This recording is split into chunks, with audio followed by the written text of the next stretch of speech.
It was almost midnight when Daniel Miller turned off the engine of his old pickup truck, the sound of the wipers still scratching against the glass. The rain had been falling for hours, relentless and cold, soaking through even the thickest jacket.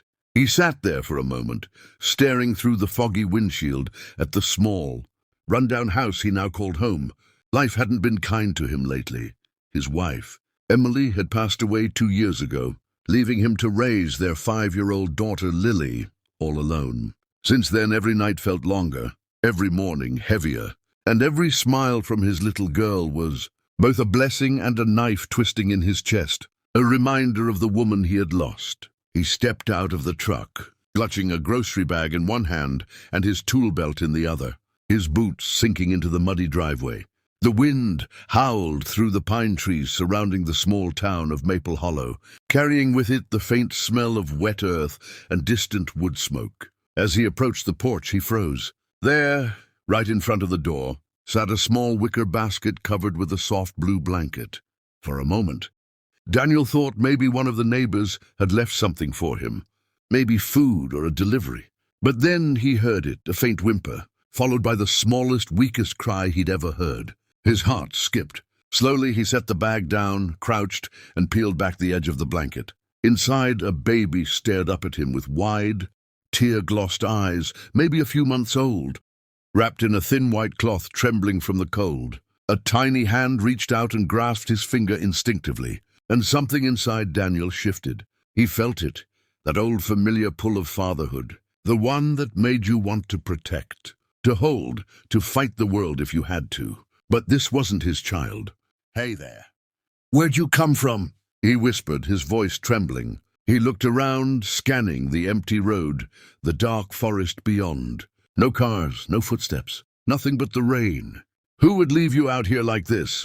He carried the basket inside, the door creaking as he pushed it open. The small house smelled, faintly, of coffee and sawdust, signs of the life of a man who worked too hard and slept too little.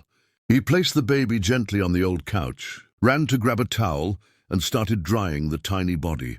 The baby whimpered again, softer this time, maybe from comfort, maybe from exhaustion. Daniel noticed a folded envelope tucked inside the blanket. It was damp but still legible. His name was written on it, to Mr. Daniel Miller.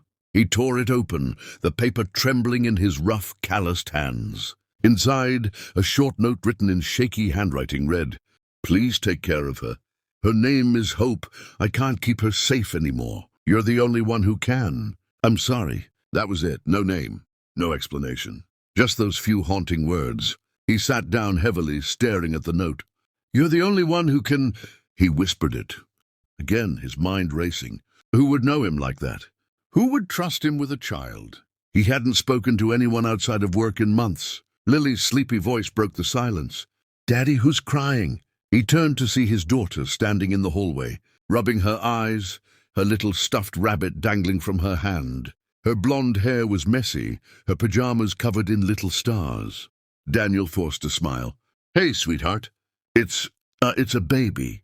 Someone left her on our porch." "A baby?" Lily's eyes widened with wonder. She tiptoed closer, peeking at the bundle.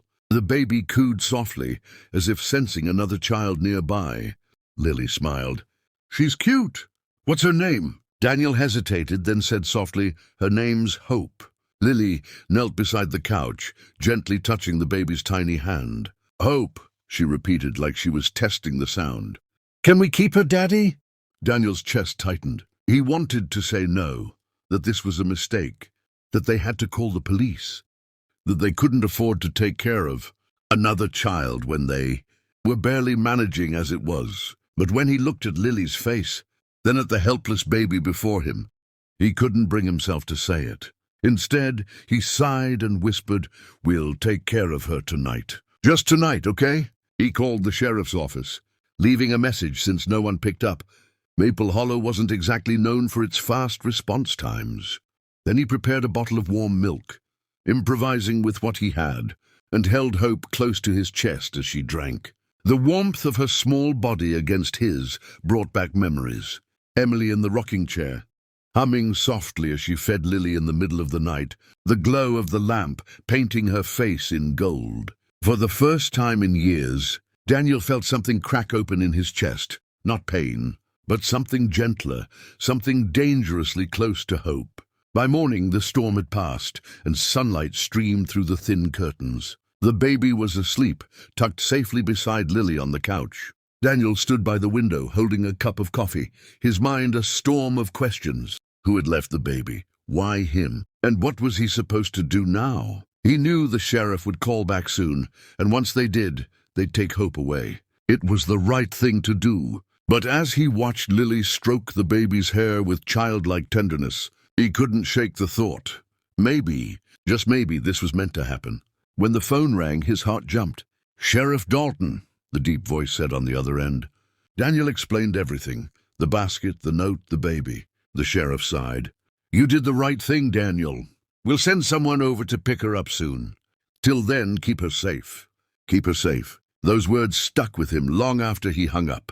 He paced the floor, restless. He'd done everything right his whole life, worked hard, paid his dues, loved his family, and yet life had taken so much from him. And now here was this small, fragile miracle left at his doorstep.